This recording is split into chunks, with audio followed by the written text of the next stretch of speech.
with my rights. I'm tired of it. It's standing right there. I'm tired of it. And I understand. I'm tired of it, man. I understand. Emotions are raw across the United States. I want you tonight. Yell as loud as you want to yell. The anger we're seeing is rooted in decades of police violence against Black Americans. People do not necessarily see the police in Black communities as protectors. They do see the police as instigators and as individuals to be afraid of. And those fears are backed by statistics. Police killings actually is among the leading causes of Black men dying in the United States. You heard that right.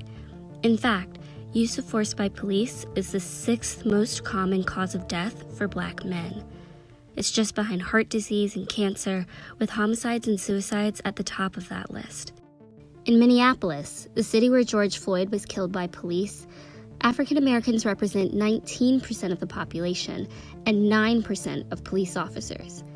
But they account for almost 60% of instances when police used force. Understanding the history of American policing as it relates to the context that it comes out of, which is slavery, helps explain why there has always been historically a tension between police and members of the Black community. This looks like a normal police badge, but it actually belonged to one of the first official police forces in the United States, the Runaway Slave Patrol. They were tasked with chasing down slaves and preventing revolts. In the late 19th century, the police enforced Jim Crow laws that led to segregation.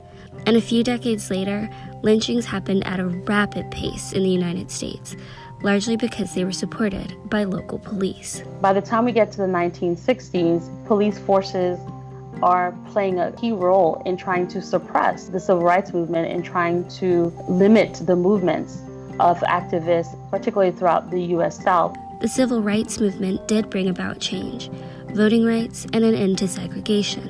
But the policing problem still persists.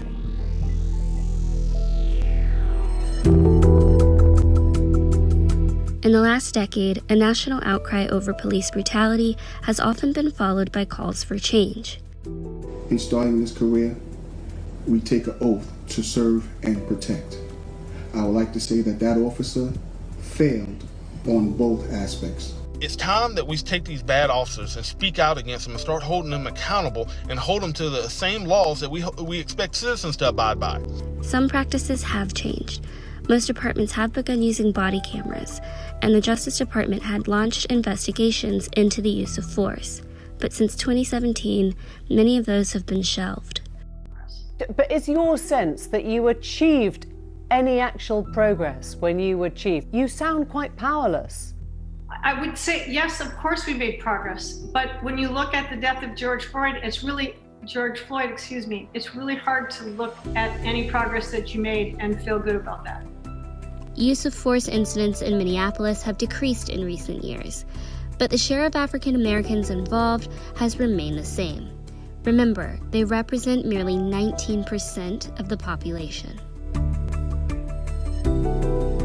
In a first for Minnesota, a white officer will face criminal prosecution for the death of a Black civilian. Our country has under-prosecuted these matters in Minnesota and throughout the country. So that, I think, is the origin of the trust problem. Hands up, don't shoot, hands up, don't shoot. But one prosecution won't erase a history of brutality. Watching what's unfolding today reinforces the point that we're still in the midst of a struggle. And I think what this moment has done for us is to get us to realize that you never quite fight for rights and accomplish your goals and celebrate and say, great, we've done it, this is wonderful, let's move on. In a split second, all of these things can be gone.